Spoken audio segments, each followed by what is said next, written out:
우리가 약 10여 주 동안 그 마태복음 1장에 나오는 예수 그리스도의 계보에 대해서 이제 알아봤습니다. 그리고 오늘은 18절부터 25절까지 예수 그리스도의 나심에 대해서 함께 알아보겠습니다.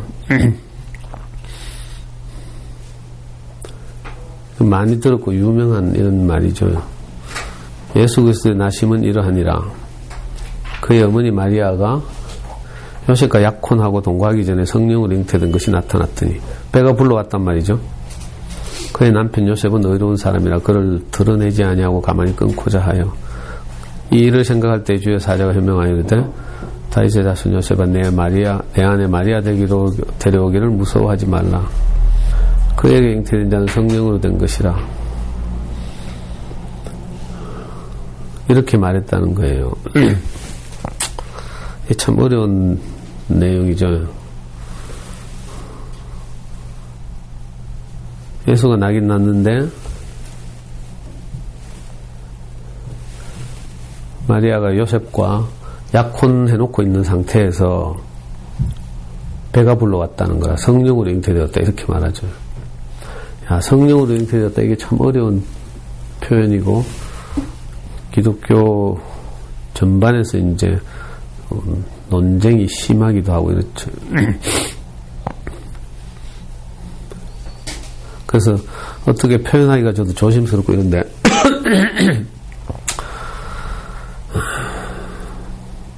근데 이제 상식적으로 생각해 보면 내가 누구하고 결혼하기로 했어. 그런데 내하고 결혼하기로 한 여자가 아기를 뺀 거예요.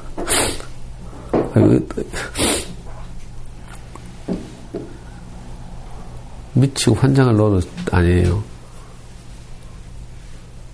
우리 목사님이 옛날에 이거 20년 전에 이 말씀을 하시면서 여기 우리 중에 누가 자기하고 약혼한 여자가 아기를 배워왔는데 꿈에 천사가 한마디 한다고 그걸 용서하고 받아들일 사람이 어디 있겠냐고 막 노골적으로 이렇게 말씀하시기도 하더라고요.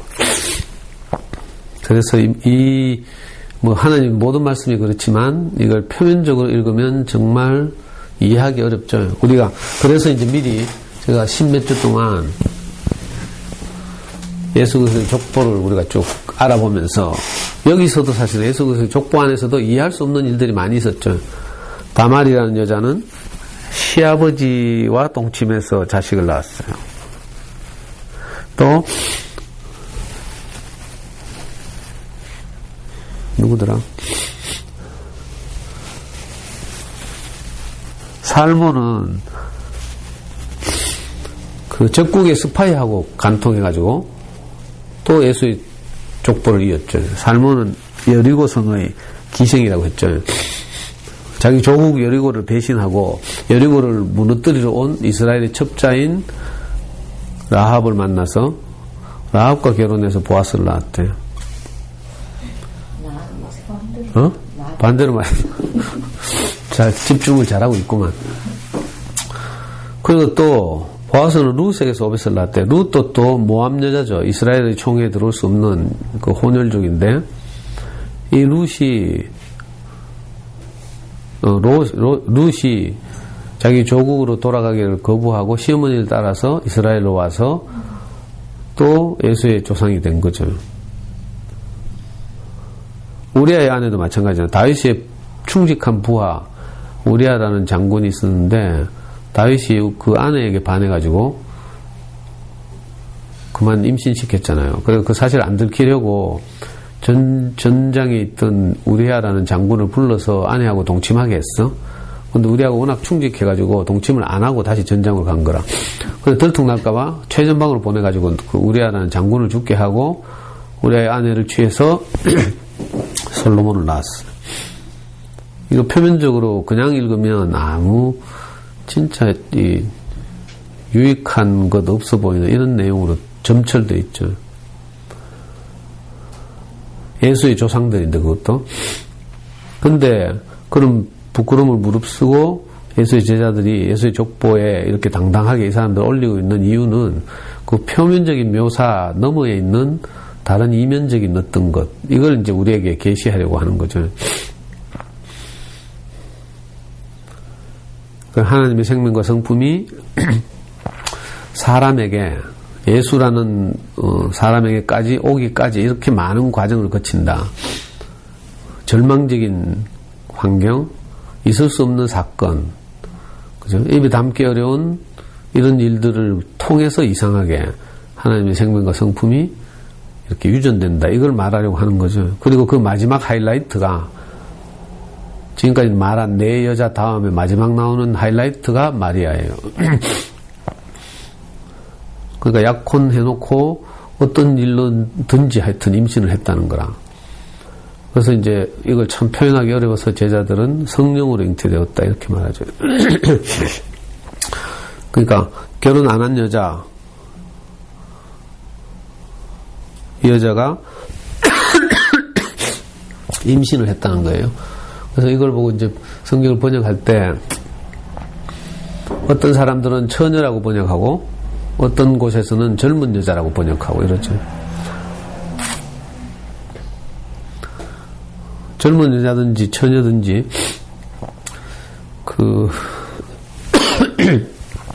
성령으로 잉태됐다 이렇게 번역할 수밖에 없는 나름의 사정이 있거든요.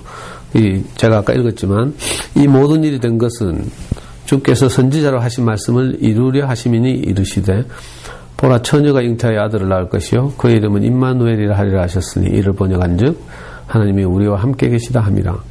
요셉이 잠에서 깨어 일어나 주의 사자의 분부대로 행하여 그의 아내를 왔으나 아들을 낳기까지는 동침하지 아니하더니 나옴의 이름을 예수라 하니라.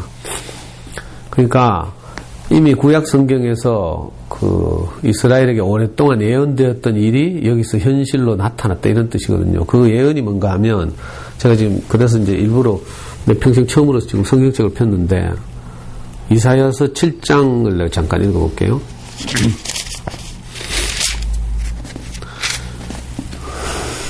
우시아의 손자요 요담의 아들인 유다왕 아하스 때 아람왕 르신과 르말리아의 아들 이스라엘 왕 베가가 올라와서 예루살렘을 쳤으나 능히 이기지 못하더라. 두 다른 이제 나라의 왕들이 연합해가지고 이스라엘을 공격한다는 거예요. 근데 잘 못 이기고 있다는 거라. 혹이 다윗 집에 고하여 가로되 아람이 에브라임과 동맹하였다 하므로 왕의 마음과 그 백성의 마음이 삼림이 바람에 흔들림같이 흔들렸더라. 때에 여호와께서 이사야에게 이르시되 너와 네 아들 스알랴 숲은 윗못 수도 끝 세탁자의 밭 큰 길에 나가서 아하스를 만나. 아하스는 당시 이스라엘의 왕이에요. 그에게 이르기를 너는 삼가며 종용하라. 아람 왕 르신과 르말리아의 아들이 심히 노할지라도 연기나는 두 부직갱이 그루터기에 불과하니 두려워 말며 낙심치 말라. 아람과 에브라임 왕과 르말리아의 아들이 악한 꾀로 너를 대적하여 이르기를 우리가 올라가 유다를 쳐서 그것을 고나게 하고 우리를 위하여 그것을 파하고 다보엘의 아들을 그 중에 세워 왕을 삼자 하였으나 주 여호와의 말씀에 이 도모가 서지 못하며 이루지 못하리라. 대저 아람의 머리는 다메섹이요 다메섹의 머리는 르신이며 에브라임의 머리는 사마리아요 사마리아의 머리는 르말리아의 아들이라도 65년 내에 에브라임이 패하여 다시는 나라를 이루지 못하리라. 만일 너희가 믿지 아니하면 정령이 굳게 서지 못하리라 하셨다 할지니라.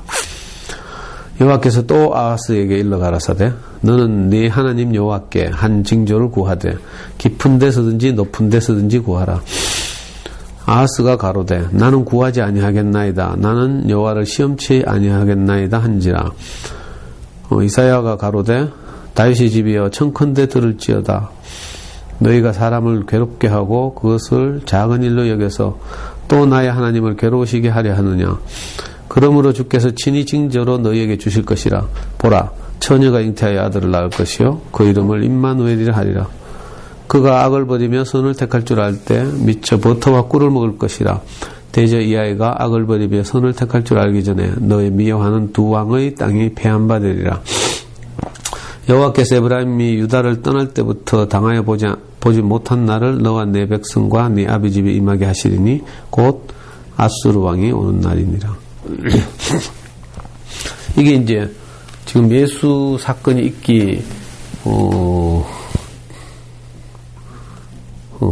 네, 정확하게 계산 못하는 최소 수백 년 전에 이스라엘에게 있었던 사건이거든요. 이게 무슨 말인가 하면 그 아하스 왕이 이제 이스라엘을 다스리고 있던 시대인데 이 시대에 이제 이스라엘의 대적 두 부족 동맹이 이제 이스라엘을 계속 공격하는 거죠.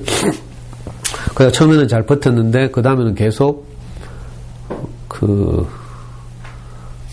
막 공격해야 되니까 이 아하스 왕도 그렇고 백성들도 심히 쫄아가지고 이제 막 두려워하고 있는 거예요. 도저히 이 상황을 이길 수 없다. 이제 이렇게 절망하고 있는 상황이죠. 그때 항상 하나님은 이제 이스라엘이 절망적일 때 그 선지자를 보내서 희망과 위로의 메시지를 전하고 있거든요. 여기도 보면 이사야라는 그 하나님의 선지자를 보내가지고 그 이사야를 통해서 이스라엘 왕 아하스에게 권면하는 거죠. 뭐라고 권면하는가 하면 하나님께 징조를 구해보라는 거예요. 하나님께 도와달라고 호소하라는 거죠. 그러면 하나님이 친히 도우셔서 이 위기를 탈출할 것이다.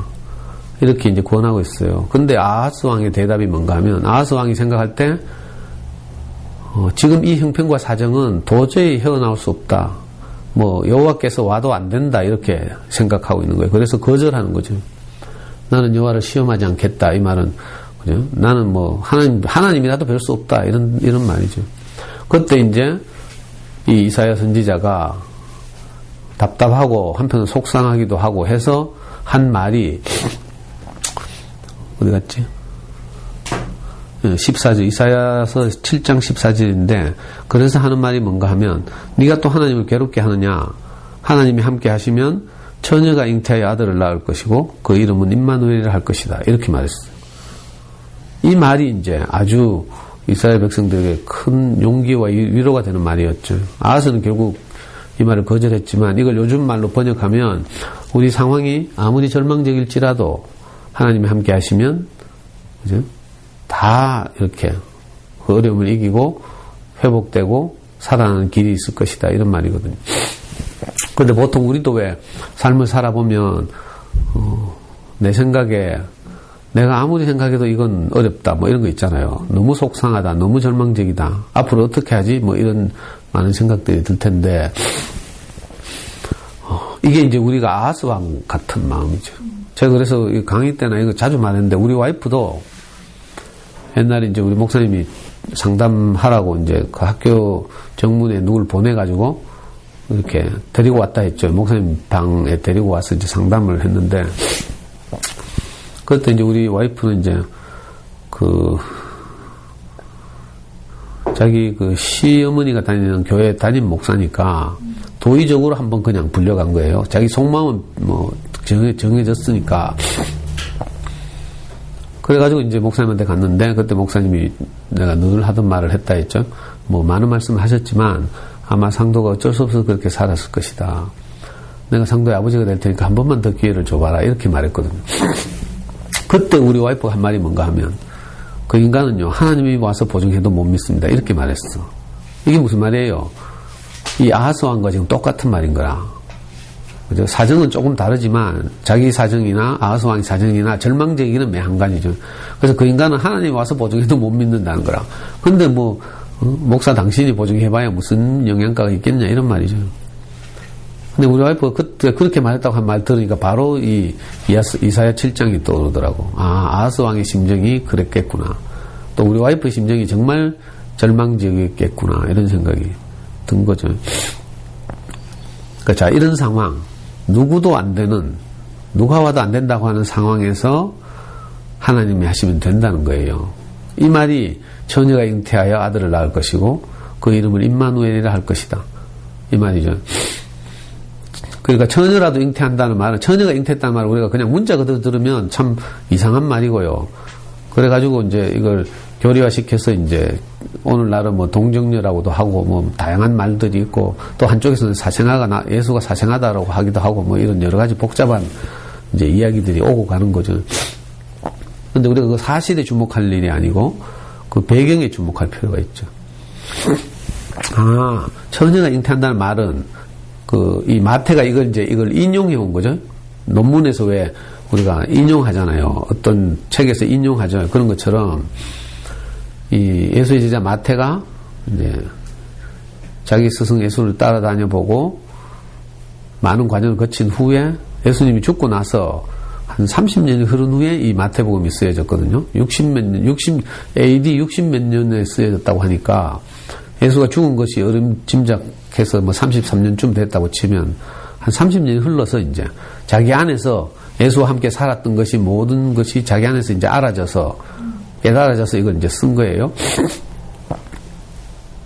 그러니까 이건 무슨 말인가 하면 아무리 절망적인 상황일지라도 그죠? 하나님이 하시면 할 수 있다 이 말이죠. 어떤 형편과 어떤 절망에 우리가 처해 있을지라도 하나님이 함께 하시면 능히 이길 수 있다. 이런 이제 그 이스라엘의 전통적인 신념, 믿음 이걸 이제 여기서 표현하고 있는 거예요. 이런 과정을 거쳐서 이제 그죠? 꿈에 천사가 나타나서 요셉을 설득하고 요셉이 또 그걸 받아들이고 이래서 이제 결혼했다는 거죠. 그리고 아는 것처럼 나중에 어디 움직이다가 말구육관에서 예수가 태어났다 이렇게 말하고 있습니다. 그러니까 이 마태복음 1장의 주요 초점은 뭔가 하면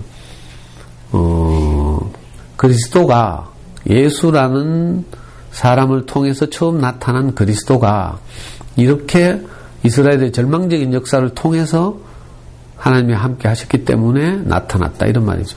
그리스도라고 하면 누가 생각해도 이건 불가능하다 이런 거거든요. 그리스도란 말은 하나님을 대신하는 자 이런 뜻이거든요.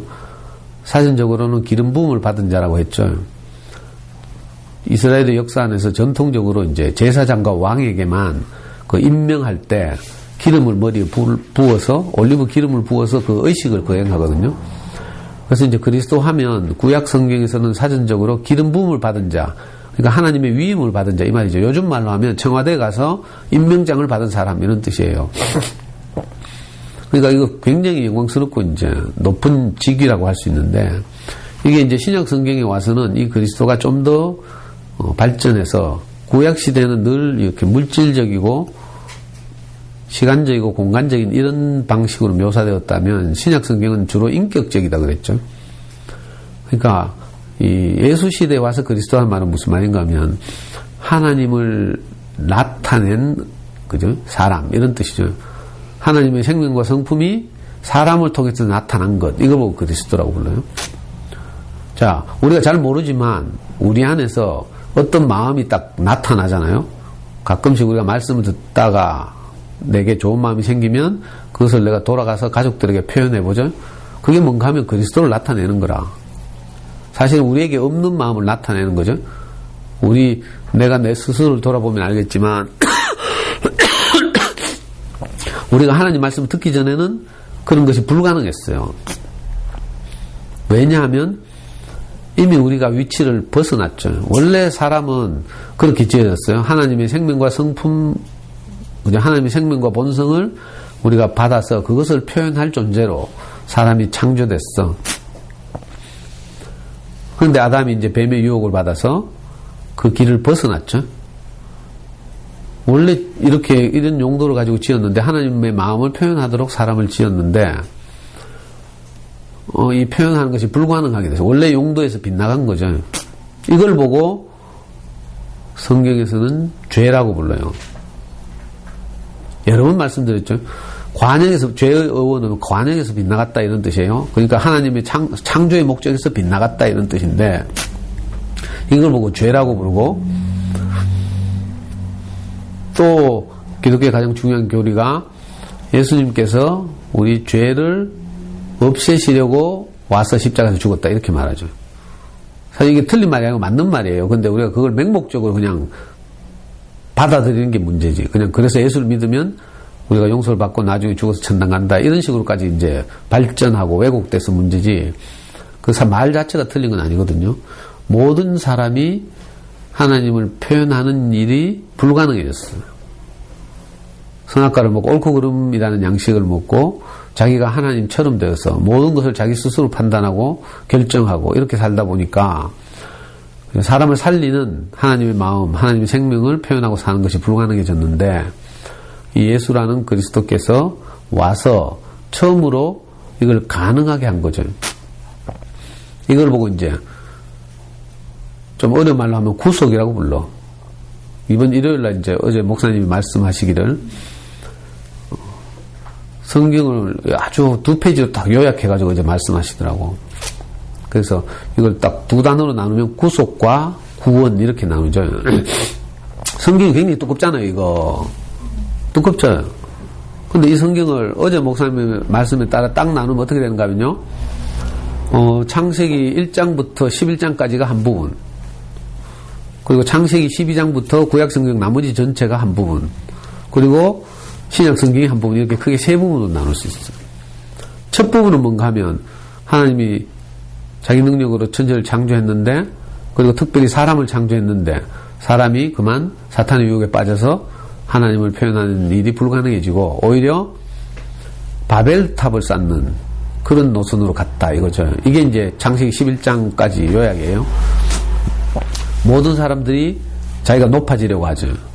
그걸 보고 창세기 11장에서는 바벨을 쌓는다 이렇게 말하거든요. 자, 이런 상태에서 원래 하나님이 사람을 창조한 목적을 실현하기 위해서 이제 인류의 역사에 개입하기 시작하죠. 그게 창세기 11장 마지막에 보면 하나님이 아브라함을 부르시는 거라.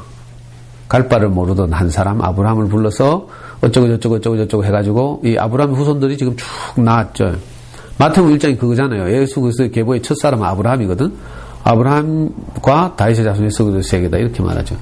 그러니까 아브라함 때부터 예수 때까지 이거 뭔가 하면 구속의 역사라는 거라.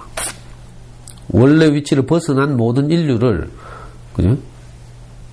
원래 위치로 되돌리는 작업, 이게 구속이죠, 구속. 이게 예수께서 십자가에 죽기까지의 과정이에요. 예수께서 십자가에 죽는 걸 딱 보니까 야, 하나님의 아들도 죽는구나 이렇게 되는 거죠. 이게 예수를 추앙하던 사람들에게는 비참하고 불경스러운 일이지만 사실은 우리 인생에게는 정말 복된 말씀이죠. 하나님의 아들이라고 일컬어졌던 예수도 십자가에 딱 못 박아 보니까 아무것도 아니구나 이걸 발견하는 거예요. 아, 인생은 원래 부풀려진 것이 빠지고 나면 아무것도 없구나 이걸 아는 거죠. 우리가 뭐 이것저것을 치장하고 덧붙이고 쌓고 이래가지고 지금의 나를 구성하고 있잖아요. 이 나라는 것, 교육받고 훈련받고 뭐 쌓아 올린 것 이런 것들을 다 제거하고 나면 그냥 아무것도 아닌 나만 남는 거죠. 흙 같은 나. 자, 이런 상태를 우리가 되찾기 위해서 예수님께서 십자가에서 죽으셨다는 거라. 이걸 보고 이제 기독교적으로 말하면 우리 죄를 위해서 예수님 죽으셨다 이렇게 말하는 거죠.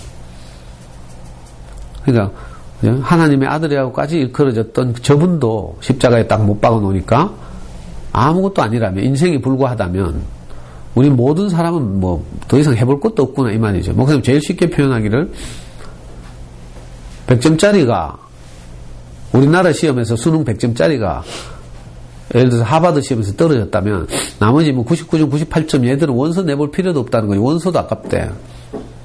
이런 식이죠. 그러니까 이 십자가에 죽은 예수를 통해서 우리가 원래 인생의 원형, 정체가 뭔지를 밝히 드러냈다는 거예요. 그러니까 부풀려졌던 우리가 원래 자리로 돌아온 거죠. 이게 구속. 두 번째는 뭔가 하면, 자, 이 구속된 사람이, 그러니까 원래 위치로 되돌려졌죠? 밭으로 말하면 잡초가 무성했는데 농부가 나타나서 잡초를 다 걷어냈다는 거라. 이제 좋은 씨를 뿌리기에 딱 적합한 땅이 됐다 이런 뜻이에요. 그전까지는 사탄이 우리에게 다른 씨를 뿌렸죠. 옳고 그름이란 씨를 뿌려서 우리 안에서 막 자란 게 옳고 그름밖에 없어요. 그래서 똑똑한 사람들 보면 제일 옳고 그름이 분명한 사람들이죠. 근데 요즘 선거철이 돼가지고 TV를 자주 보는데 보다 보니까 내가 잘 모르는 사람 한 사람 발견했어. 전원책 변호사라고 종편에서 열심히 활동하는 사람이야. 방송 경력이 21년인가 뭐 23년인가 됐다 하더라고. 이 보수 진영을 대표하는 사람인데 와 진짜 똑똑하대. 유시민보다 더 똑똑하대. 김구라하고 유시민하고 전원책이 그 뭐야 설전인가 이걸 하던데 내가 보고 반했잖아.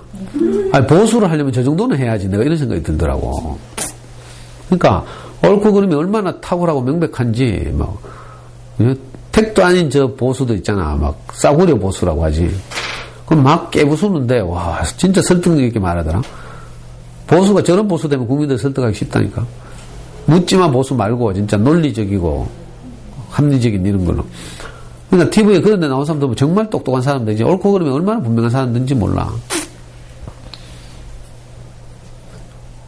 이게 이제 우리 인생을 사실은 지탱해 왔던 거죠. 그 양식으로. 우리는 그만큼은 안 되지만, 우리 집구석으로 돌아가면 다 내가 제일 옳잖아.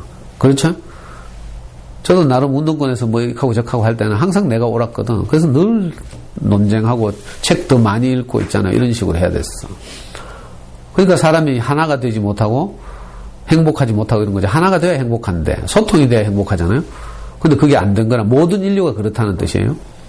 근데 우리 중에서 가장 하나님이 옳다고 한 그 예수가 십자가에 못 박혀서 그냥 아무 뭐 대책 없이 그냥 죽는 걸 보고 그 안에서 모든 사람들이 야, 우리보다 훨씬 더 점수가 높은 예수님이 저렇다면 우리는 뭐 물어볼 것도 없구나. 이렇게 이제 옳고 그름으로는 하나님 앞에서 인정받지 못하는구나. 이걸 알게 된 거죠. 자, 이게 구속이에요. 이걸 인정하고 원래 자리에 되돌아오는 것. 이게 구속이죠. 근데 요것뿐이면 너무 비참하잖아. 인생은 아무것도 아닌데 흙에 불과하다. 이렇게 하면 너무 비참하거든. 마치 밭이 있는데 잡초나 가시덤불이 무성했는데 우선 이걸 걷어냈지만 그냥 황량한 맨 땅으로 있으면 밭으로서는 정말 비참하죠. 그리고 가만히 있으면 어떻게 되는가 하면 또 잡초가 날라와. 그래서 막 뿌려지죠.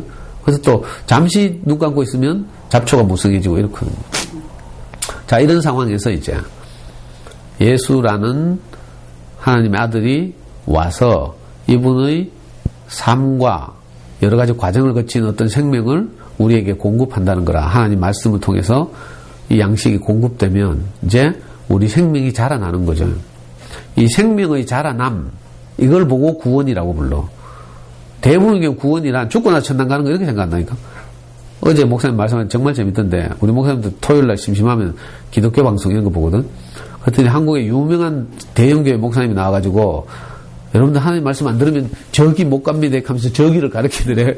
하늘을. 그러니까 그 유명한 기독교 목사도 저기 가고 있다니까. 저 위에 뭐가 있다고 자꾸 생각하는 거죠. 그 참 답답해 죽겠다 하면서 어제 이렇게 말씀하시더라고. 그게 구원인 줄 아는 거라 지금 오늘날 참 안타까운 일이죠. 그러니까 또 한편으로는 맨정신 박힌 사람들은 기독교를 보고 너무 황당하다고 생각하는 거야. 죽고 나서 어디 저기 간다 하니까.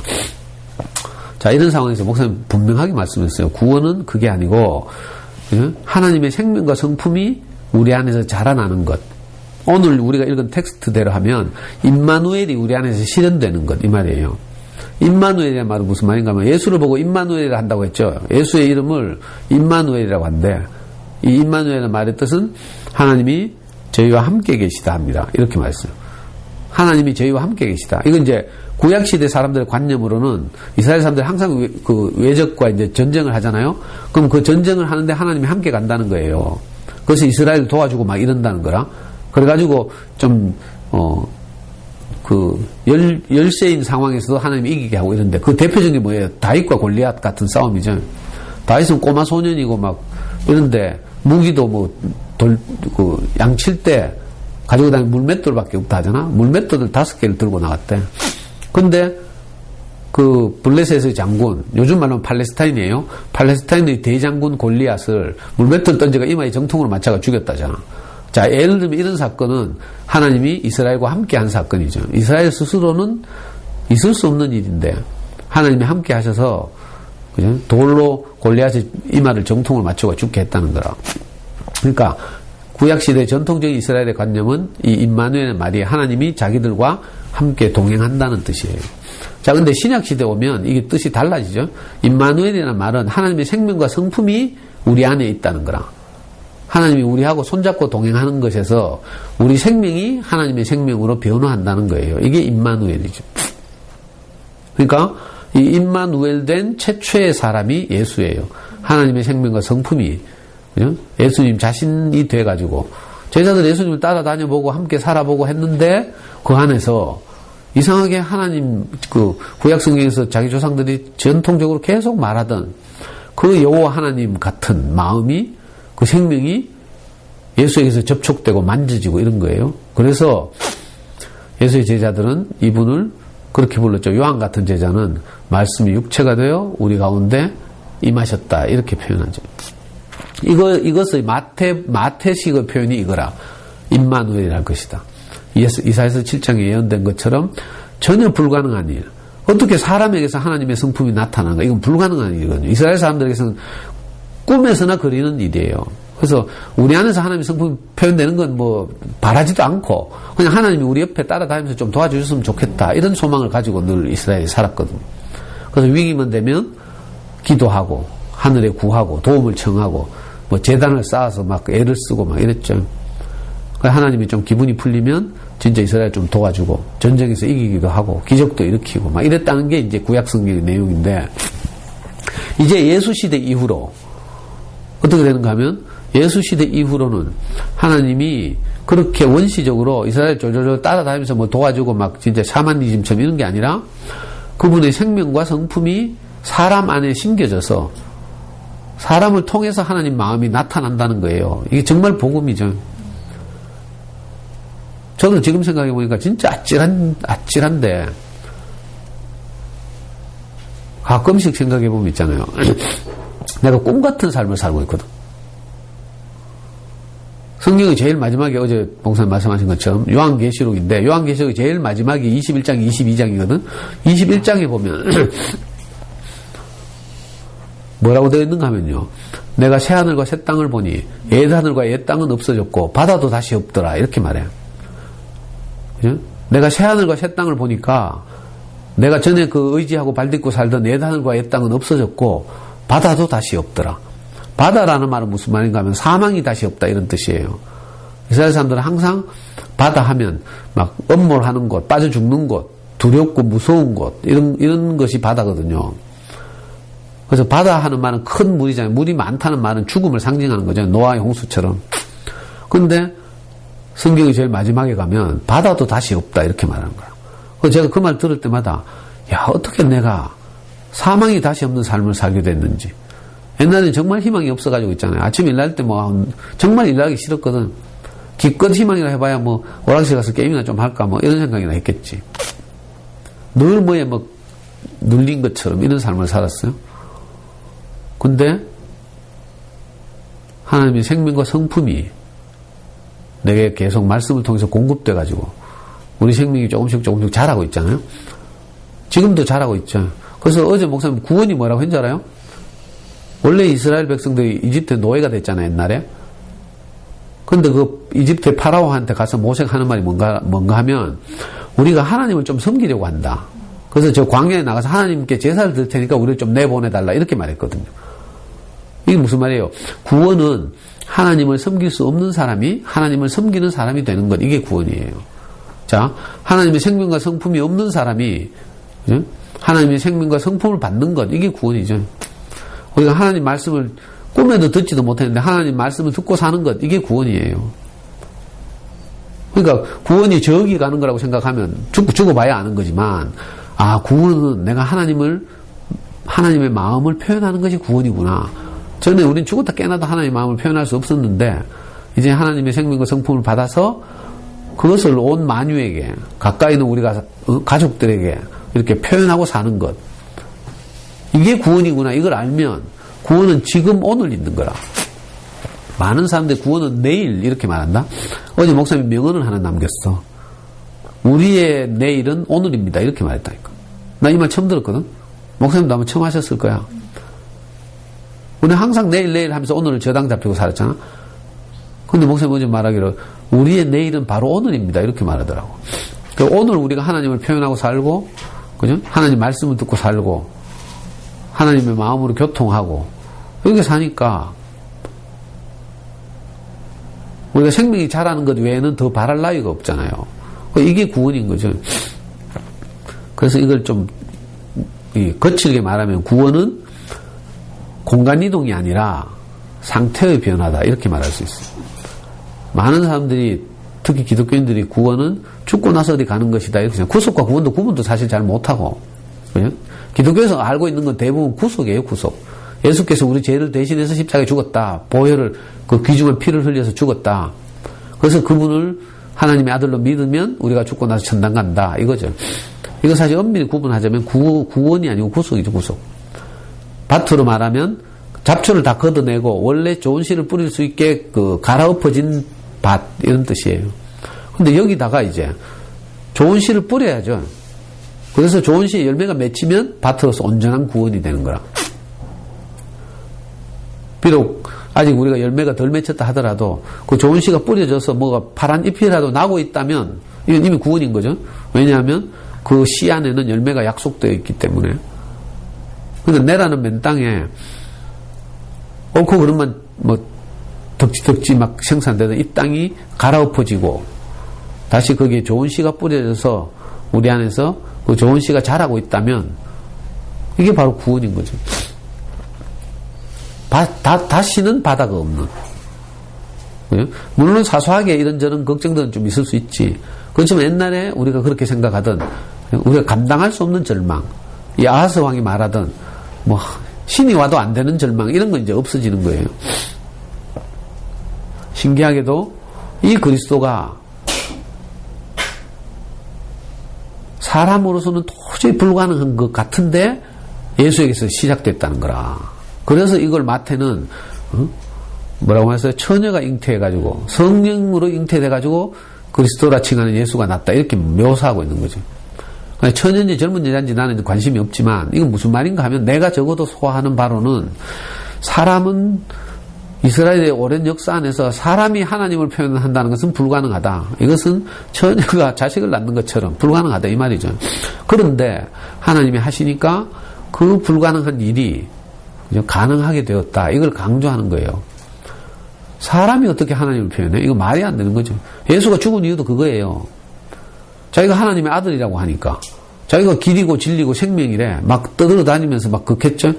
극하니까 평생을 걸쳐서 하나님을 섬기고 있던 제사장들, 서기관들, 성경을 연구하는 학자들이거든, 서기관들, 또 가장 신앙이 좋다고 하는 바리새인들, 이 사람들이 볼 때 너무 어처구니가 없는 거라. 저 별것 아닌 청년이 지가 하나님의 아들이라면 그럼 우리는 뭐고, 이렇게 되는 거예요. 그래가지고 분노해가지고 예수를 십자가에 못 박은 거라. 로마에 고발해가지고 로마 총독의 이름을 빌려서 그렇게 처형한 거죠. 그러니까 이 말은 무슨 말인가 하면 이스라엘의 전통적 생각과 관념, 경험 안에서는 사람이 하나님을 표현하는 것은 불가능하다. 도저히 안 된다, 이거죠. 특히 지금 예수가 올 시대에는 이스라엘이 너무 하나님의 말을 안 들어가지고 이스라엘이 완전히 쫄딱 망하고 몇백 년이 지금 흐른 후라. 구약 성경 말라기서가 39번째 성경인데 이 말라기서가 짧게 쓰여지고 난 후로 수백 년 동안 하나님의 말씀이 없는 시대. 그러니까 지금 이스라엘은 완전한 절망이에요. 우리가 상상하는 것 이상이라. 우리가 인생을 살면서 뭐 이런저런 절망들이 있잖아요. 근데 우리가 가진 이런저런 절망과는 비교도 안 되는 이스라엘 역사 안에서 나라를 잃어버린 지 수백 년. 하나님 말씀이 더 이상 선지자를 통해서 선포되지 않은 지 수백 년. 정말 암담한 그런 모든 반란과 독립운동이 진압되던 시대. 로마의, 강력한 로마의 그 압제 아래서 지금까지 세상에서 많은 제국들이 출현했지만 인류 역사상 가장 강력한 제국은 로마 제국이거든요. 무려 로마 제국은 1000년 이상을 지배했어. 그러니까 이거 뭐 더 할 수 없는 제국의 식민지가 됐으니까 이스라엘이 얼마나 절망적이었겠어요. 자, 이런 절망적 상황에서 보라, 처녀가 잉태하여 아들 낳을 것인데 그 이름을 임마누엘이라 할 것이다. 이를 번역한 즉 하나님이 저와 함께 계시다 합니다 하는 말씀이 마태를 통해서 다시 살아난 거라. 예수를 만나보니까, 예수와 따라다녀 보니까, 예수와 함께 살아보니까 저분에게서 하나님의 생명과 성품이 나타나는구나. 지금 우리는 이거 대충 듣고 있지만 이 당시 이 사람들은 정말 복된 말씀이죠. 저도 요즘은 이제 매너리즘에 빠져가지고 목사님 이런 말씀하셔도 내가 한 줄도 필기도 안 해요. 근데 내가 정말 절망적일 때 목사님 말씀을 들으면 그게 얼마나 우리를 희망차게 하고 가슴 뛰게 하고 감동적이게 하는지 몰라. 어제 이 말씀은 이제 오늘 준비하면서 어제 밤에 새벽에, 오늘 새벽에 그 20년 전에 하신 목사님 말씀을 들어봤거든. 그랬더니 그 20년 전에 얼마나 신이 나가지고 있잖아. 말씀만 10분 하고 노래 한 곡 때리고 있잖아. 말씀만 10분 하고 또 노래 한 곡 때리고 너무 좋아가지고 막. 여기서 극하면 다 미쳤다 하겠지. 내가 막 노래하면서 하면. 나는 그날을 기다리고 있어. 내가 막 노래하면서 말씀해도 도망 안 가고 미쳤다 하지 않을 날을 내가 기다리면서. 목사님 너무 신나가지고 막. 10분 말하고 노래하고 10분 말하고 노래하고 그것도 막 박수치고 탁자 치면서 막 노래하대. 그때 목사님 나이가 내 나이하고 비슷할 때라. 내보다 조금 많겠다. 20년 전이니까. 아유, 이게 언제 말씀이더라? 1991년 말씀이니까 지금부터 몇 년 전이고 25년 전인가? 25년 전. 지금 목사님 80세야. 지금 25년 전이면 55세인가? 내하고 비슷하네 봐라. 그런데 들어보니까 내가 표현을 목사님보다 더 세련되게 할 수도 있겠더라고. 근데 목사님 안에 있는 그 생명, 그죠? 야, 그건 놀랍더라고. 진짜 막 분출하고 있대.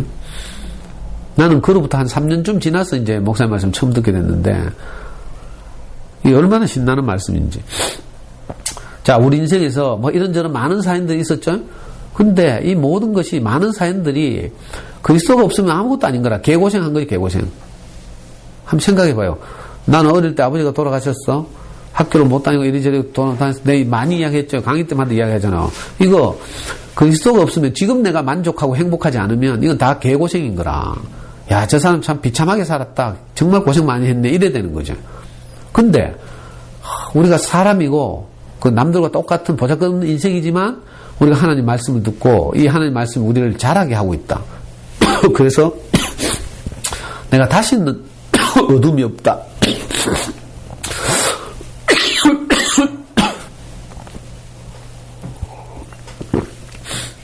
자, 이런 상태에서 내가 내 지난 인생을 한번 돌이켜봐요. 그러면 아버지가 일찍 돌아가신 것도 내게 복이 됐고, 그죠? 우리 형이 그렇겠다 했죠. 우리 형이 처음 의대 다닐 때 이열리 목사한테 이렇게 친구 소개로 갔잖아요. 그래가지고 너무 좋아가지고 이 교회를 다니니까 우리 엄마는 이제 그 비산동 교회 장로교회 다녔어. 그 이제 우리 엄마가 물었대 형한테. 야, 너 그 목사님은 뭐 왜 어떤 분이고 이렇게 물었대. 그랬더니 우리 형이 딱 한마디로 했대. 우리 아버지하고 비슷합니다. 이렇게 했다는 거라. 나는 그 말 들을 때마다 감동이 돼. 그러니까 어릴 때 아버지가 돌아가셨지만 그것이 우리에게 우리 형제들의 가난을 창조한 거라. 그죠? 아버지의 부재. 그러니까 항상 무엇을 기다리는 거죠. 우리 인생이 그렇잖아요. 또 아버지, 뭐 친정 아버지, 뭐 시댁 아버지 다 있어도 사실은 그 역할을 할 어떤 존재가 필요하거든. 뭐가 필요하죠? 내 인생을 이끌어줄 인도자. 누구나 다 그걸 갈망하거든요. 왜냐하면 이 육신적 관계 안에서는 이미 우리 부모님들도 선악과로 인생을 사셨기 때문에 우리를 키울 때 마음은 그렇지 않았겠지만 항상 이렇게, 그죠? 많은 경우에 선악과를 우리한테 주입하고 이랬거든요. 그러니까 이걸 대물림하면서 우리가 그렇게 다 살았거든. 그러니까 내 지난날에 아버지가 없었던 것, 집에 가난해서 초등학교도 겨우 다녔던 것, 전학 다니면서 뭐 이렇게 했던 것, 그죠? 공장 다니고 중고등학교 못 다닌 것, 이 모든 것이 이상하게 내가 목사님을 만나서 그리스도를 만난 거죠. 사실은 목사님을 만난 것이. 그리고 목사님에게서 내가 양육돼가지고 내 안에서도 임마누엘이라는 기적 같은 일이 일어나니까 지난 모든 날이 감사가 되는 거라. 다 다시 해석되는 거죠. 인생은 해석이다 그랬죠. 잘 되면 지난 날이 다 잘 해석돼. 내가 지금 잘 돼 있으면. 이번에 국회의원 출마했잖아. 많은 사람들이. 그죠? 국회의원 당선되고 나면 지난 모든 일들이 긍정적으로 해석된다니까. 근데 떨어지고 망하고 뭐 이렇게 되면 지난 모든 날이 부정적으로 해석돼요. 참 신기한 일이야. 그러니까 역사는 해석이죠, 사실은. 인생도 해석이고, 인생은 개인의 역사고, 그죠? 이게 너무 재밌다니까. 여기도 마태복음 1장에서부터 오만 일 다 있었죠. 다말 사건, 라합 사건, 룻 사건, 그죠? 우리아의 아내 사건, 마지막으로 마리아 사건까지. 이 이스라엘 족보 안에서 가장 비련한 5명의 여인들을 등장시켜 가면서까지 마태가 우리에게 하려는 말이 있어요. 그죠? 그리스도가 없으면 아무것도 아니다 이 말이라. 그런데 그리스도가 오시면 이 모든 일이 의미 있는 일이 되는 거라. 지난날 내 모든 환난과 과정과 역경과 어려움은 오늘 이 일이 있게 하기 위해서 우리에게 하나님이 안배하신 사건으로 이렇게 해석이 된다니까. 그러니까 그리스도가 있으면 모든 게 복이 돼. 그리스도가 없으면 모든 게 저주가 돼. 참 이상한 일이에요. 그래서 그리스도가 우리 인생의 모든 것의 모든 것이라고 하는 거죠. 왜 태조 이성계가 왕이 딱 되고 나니까 나중에 세종시대인가 언젠가 집현전 학자들을 시켜서 용비어천가라는 걸 만들게 했어. 용비어천가가 뭔가 하면요. 그죠? 그 이시조선의 시조인 태조와 태종 그리고 이 두 분의 4대 조상 목조, 도조, 익조, 환조가 있어. 할아버지들이지. 이 사람들의 공로를 찬양하는 시라 용비어천가가. 그러니까 6대 조상을 찬양하는 거라. 왜? 지금 왕이 됐으니까. 역적이 됐어 봐. 이 조상들까지 다 무덤 파내가지고 다 능지처참한다니까. 그러니까 목조, 도조, 익조, 환조는 태조와 태종 때문에 저절로 영광을 받는 거지 뭐. 해석이 다 다시 되는 거예요. 자, 우리 인생도 마찬가지인데 그리스도가 있으면 이러나 저러나 복이 되는 거라. 설령 어려운 일이 와도 그 어려운 일을 통해서 오히려 복된 것을 추수하죠. 근데 그리스도가 없으면 어려운 일은 뭐 어려운 일이 와서 죽겠고요. 거기서 막 허우적거리면서 막 발버둥을 치면서 어떻게 하든지 막 용을 쓰죠. 또 좋은 일이 오잖아? 좋은 일이 오면 이게 감사가 안 되고 당연한 일처럼 생각돼. 그리스도가 없으면 이상하다니까. 좋은 일이 와도 그건 당연하고 나쁜 일이 오면 미치겠고 막 이런 거라. 그래서 감사가 잘 없다니까. 인생을 살아보면. 근데 그리스도가 오면 모든 것이 감사가 되죠. 자, 잘된 일은 참 잘된 대로 감사가 되고, 예? 좀 어려운 일을 만나면 어려운 일을 통해서 또 내가 다른 것을 추수하고 내 인격이 더 성숙해 가기 때문에 또 감사가 되고 이런 거예요. 제가 늘 말하죠. 자, 객관적으로 보면 군대에서 우리 명의가 어려운 일이 없으면 좋지. 그 3년을 잘 견뎌 무사히 나오면. 근데 예를 들어서 무사히 제대했다 쳐봐. 명예기는 성장이 없고 나는 써물 말이 없어. 근데 신기하게도 군대 가가지고 우리 명예가 어려움을 겪는 바람에 내가 진짜 드라마틱한 많은 과정을 겪었거든. 그것이 지금 내가 많은 사람들을 살리는데 정말 욕이 나겠어요. 학교 같은 데 강의하러 가서 정말 할 말 없으면 내가 명예 군대 간 이야기 해보거든. 정말 말해보고 이렇게 잘 안 스며드는 곳에서는 그 이야기를 한다니까. 그러면 뭐 교장도 다 울더라고. 옛날에 대구 자연과학고등학교에 갔어. 작년인가? 재작년인가? 자연과학고 학부모들 그 캐봐야 애 공부 못해가지고 자연과학고 고등 간 엄마들이고 이러니까 뭐 짜다 공부 이야기 해가 뭐 설득력이 있겠어요? 그 교장도 와서 듣더라고. 근데 할 수 없이 마지막 카드 꺼냈잖아. 그래서 애 군대에서 싸운 이야기하면서 내가 막 우니까 교장도 울고 엄마들도 울고 다 울더라고. 그건 너무 오늘 감동적이었다 하면서. 그러니까 아무 일도 없는 게 좋은 게 아니에요. 그리스도가 있으면 말이라. 그리스도가 없으면 아무 일도 없는 게 좋은 거라고 생각하지. 무탈한 것. 그래서 새해 소원 빌 때 항상 무탈한 것, 가족이 건강한 것 이런 거 빌죠. 근데 그게 불가능한 일이거든. 불가능한 것을 빌고 있어. 새해 소원을. 오손도손. 여러분들 살아봤죠? 가족끼리 오손도손이 얼마나 어려운 건지 알지? 근데 신기하게도 그죠? 이 그리스도가 우리에게 오니까 이 모든 것이 다 복이 되는 거라. 지금 그래서 마태가 이 이스라엘의 족보를 치욕적인 족보일 수도 있잖아요. 우리 조선시대 족보도 보면 그죠? 훌륭하고 위대한 사람들을 중심으로 족보를 쭉 쓰거든. 여자도 안 쓰고요.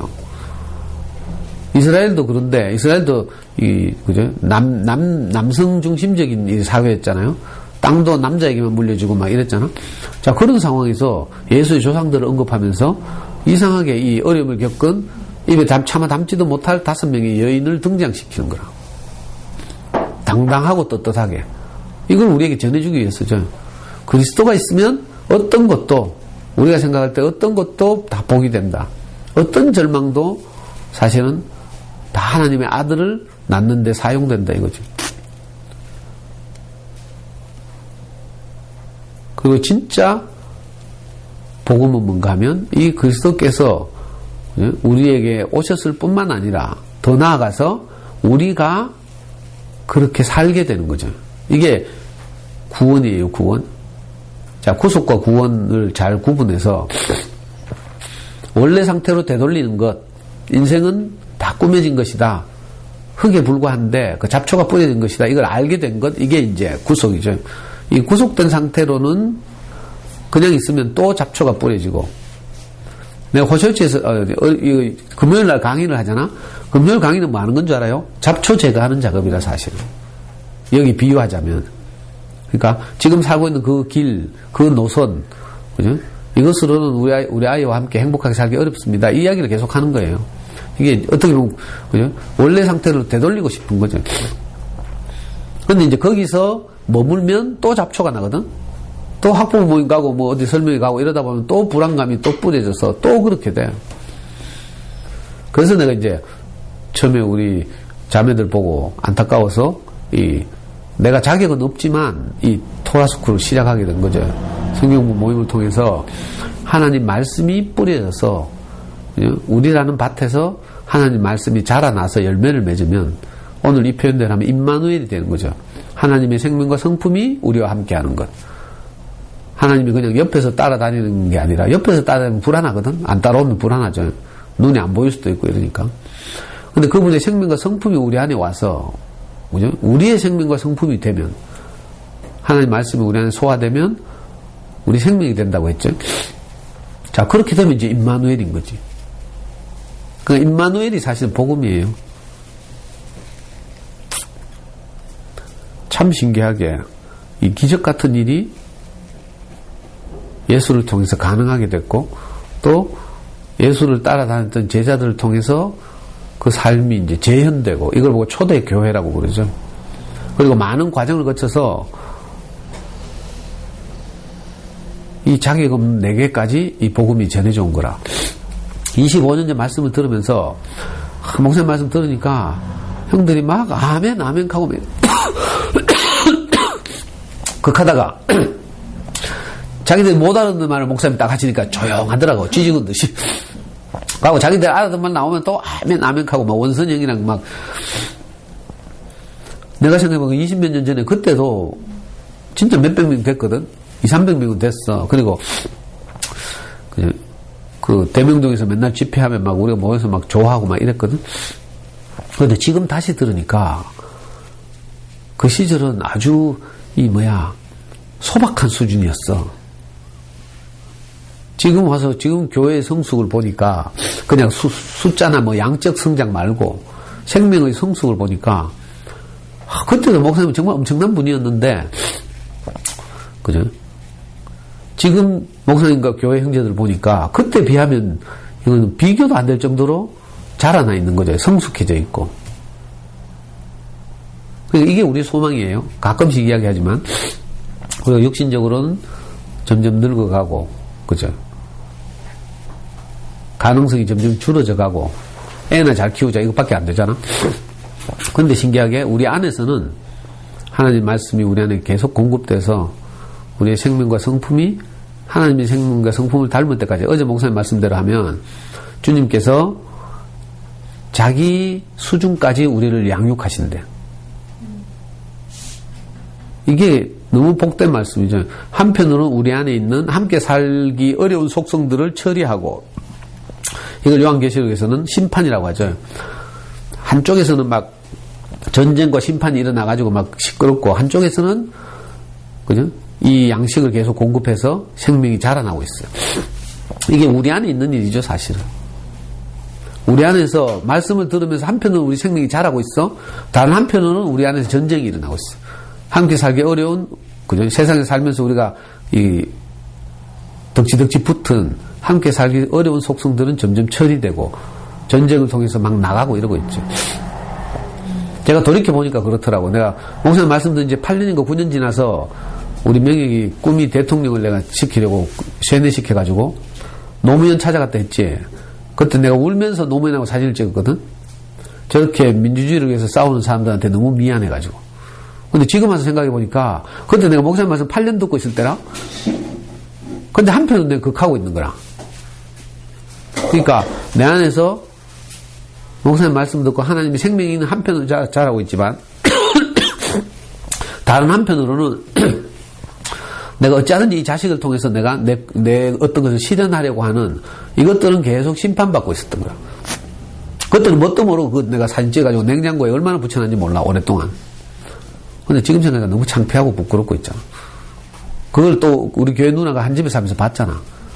신은숙 누나라고 영성여고 수학선생 하던 누나 있어. 지금 우리 순이거든.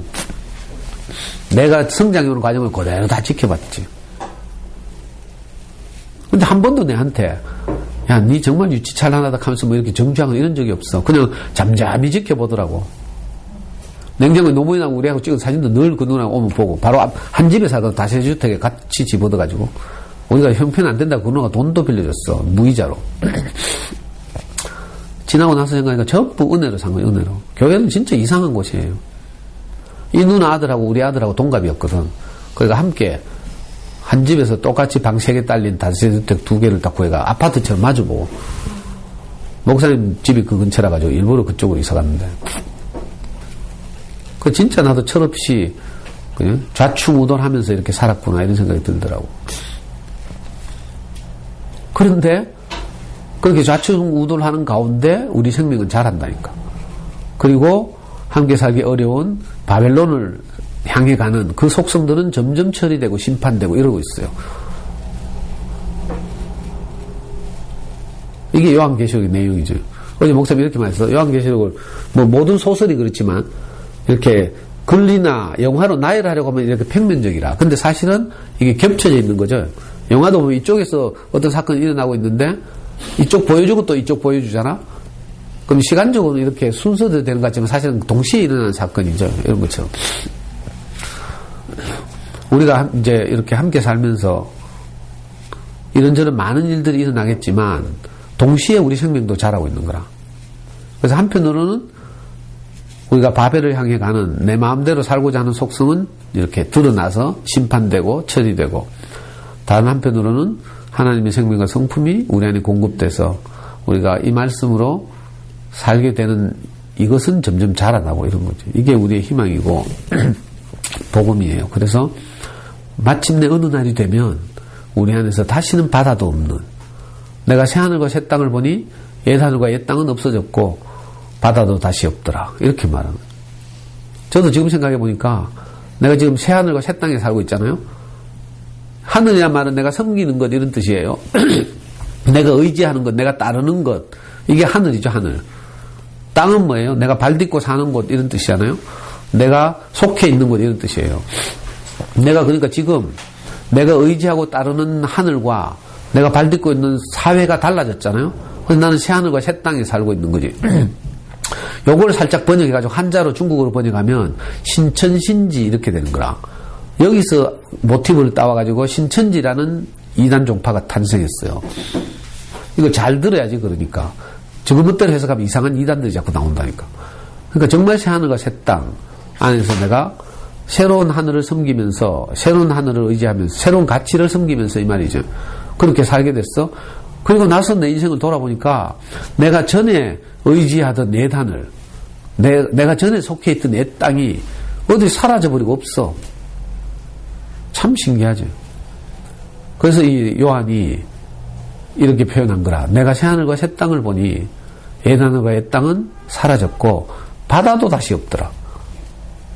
다시는 나를 덮쳐오는 엄몰하는 나를 집어삼키는 그런 사망의 바다가 내 인생 안에 다시는 없다 이런 뜻이에요.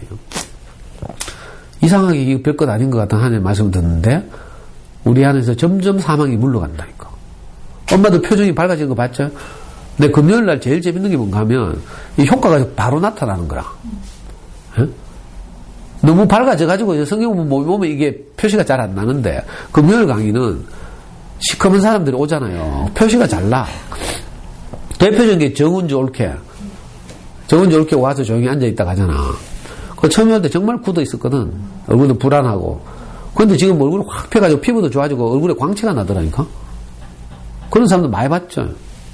이미 밝아진 다음에 이제 이렇게 와서 뭐 하면 이 표시가 잘 안 나는데 신기하다니까. 하나님 말씀이 들어가면 강의를 해봐도 그래.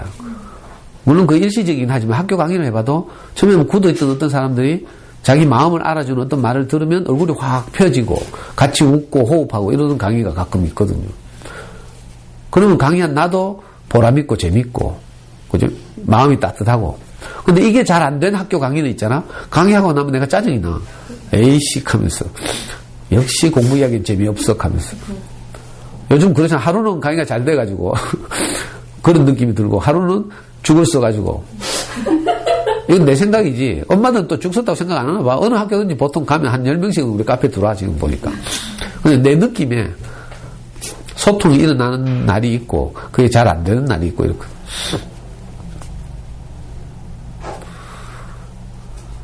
그러니까 하여튼, 우리 인생에서 그리스도가 칭하는 예수가 나야 되는 거라. 마리아를 통해서 난다고 하죠. 처녀에게서 났대. 처녀란 뭐예요? 남자를 모르는 여자를 처녀라고 하죠. 처녀에게서 예수가 난다는 거라. 자, 어떻게 우리 인생에서 그리스도가 나는 줄 알아요? 우리가 남자를 모르는 여자일 때. 여기서 남자는 뭐예요? 내가 믿고 따르고 의지하는 것. 아까로 말하면 하늘 같은 거지. 내가 개똥철학을 의지하고 있어? 절대로 그리스도가 안 나. 우리 자매들 사이에서도 보면 누군가 참 이렇게 실명은 거론하기 어렵지만 다른 모임에서 이렇게 가보면 다른 모임에 오는 자매들 중에 자기 어떤 것을 의지하고 있는 사람들이 있어. 그러면 안 들린다니까. 간증을 시켜보면 그리스도가 안 나와. 그리스도라는 용어를 안 써도 난 딱 들어보면 알거든요. 여러분들도 알 거라 아마. 딱 말하는데 저게 내게 양식이 되는지 안 되는지. 근데 우리가 다른 남편을 지금 알고 있어? 그죠? 그러면 그리스도를 잉태를 못하는 거라. 제가 옛날에 마르크스를 따를 때 그리스도가 잉태 안 되잖아요. 이미 다른 남자를 만나고 있는데 다른 남자하고 결혼해 있는데 그러면 마르크스의 아들들이 잉태되는 거라. 근데 신기하게도 우리가 처녀가 되면, 그죠? 내가 전에 믿고 따르고 의지하던 이런 것들이 다 내게서 떠나고 나면 신기하게도 하나님 말씀이 들린다니까. 그래서 영이 가난한 것이 필요하죠. 심령이 가난한 자는 복이 있나니 천국이 저희 것이다. 이렇게 말하는 게 그거예요. 우리가 이상하게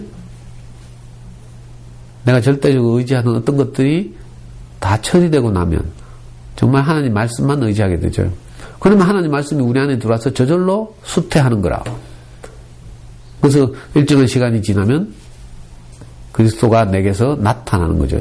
나를 통해서 그리스도가 표현되고 산출되고 유전되고 이런 일이 가능하게 되는 거예요.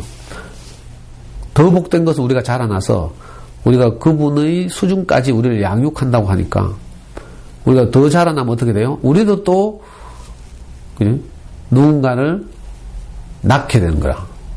우리가 장성해서 또 시집가가지고 애 낳는 것처럼 우리 생명이 자라나면 신기하게 또 우리를 통해서 누군가가 또 이렇게 나타나고 우리도 누군가에게 또 양식을 공급하고 이렇게. 그래서 이걸 생명의 세계라고 하죠. 생명은 끊임없이 자기 복제가 가능해지잖아요. 이 그리스도라고 하는 유전자를 우리가 계속 유전하고 이렇게 살게 되는 거죠. 먼저는 우리가 그분의 말씀으로 양육되고 성장하고. 그러니까 구원을 너무 어렵게 생각하지 말고 우리가 전에는 하나님 말씀을 전혀 모르고 그죠? 그렇게 살았는데 하나님 말씀을 듣고 살게 된 것, 이게 구원이에요. 세상에 어디 가서 이런 말 들을 수 없어. 뭐 책도 읽어보고 하지만 그러니까 이렇게 정확하게 알면 황당한 소리 안 돼. 너는 언제 구원받았노? 자꾸 몇월 며칠 날 구원파에서 그렇게 하라거든. 어떤 성경 구절을 읽고 갑자기 감동이 돼서 예수를 믿게 됐어. 그러면 그날이 자기 구원받은 날이에요. 그래가지고 몇월 며칠 몇 시에 나는 구원받았다 이렇게 쓴다니까. 구원이 뭔지를 몰라서 그래. 그건 예수를 처음 믿게 됐으니까 그 요즘 말하면 구속이라고 할 수 있죠. 구속. 구원은 뭔가 하면 우리의 상태가 변화하는 것. 물에 빠진 사람이 물 밖으로 건져내지는 것, 이게 구원이라고 했죠. 배고픈 사람에게 밥이 제공되는 것, 이게 구원이라고 했어요.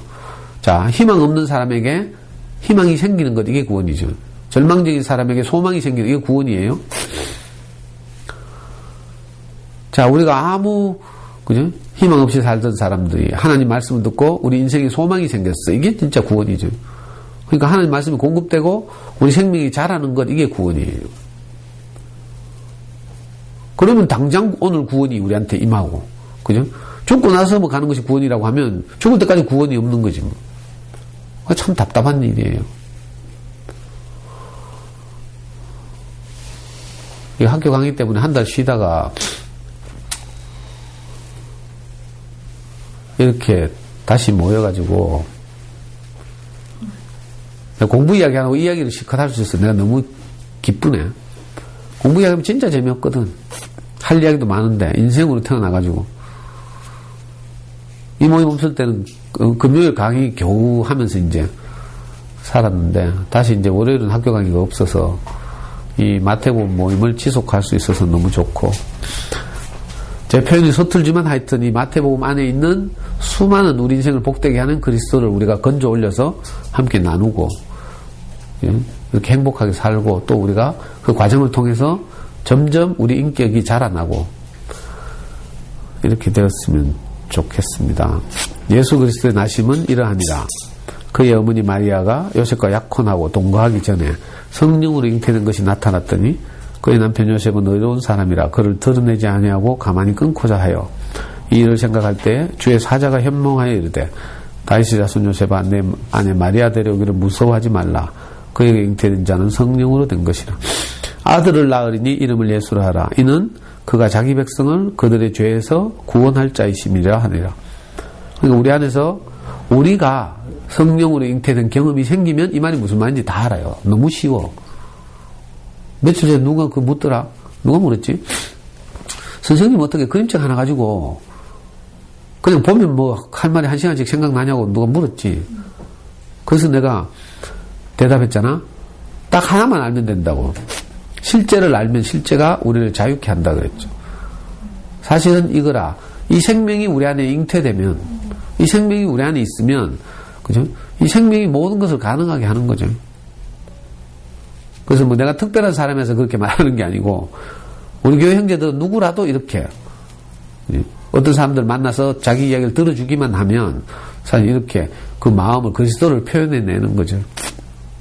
그러니까 나는 목사님을 만나서 목사님을 통해서 말씀을 들었는데 그 말씀이 내게 뭘 잉태시킨 거죠. 나는 그래서 성령으로 잉태된 경험이 있어. 그러니까 이 무슨 말인지 금방 알아요. 어렵지 않지. 실제가 있으면 어렵지 않아. 망고를 먹어본 사람은 그냥 망고 하면 그거 금방 알아. 근데 망고를 안 먹어본 사람은 망고에 대해서 아무리 설명해줘도 야 이게 사과 비슷한가? 복숭아처럼 생겼나? 이렇게 궁금해하죠. 둘리안이라는 과일 먹어봤어? 과일의 황제라고 하는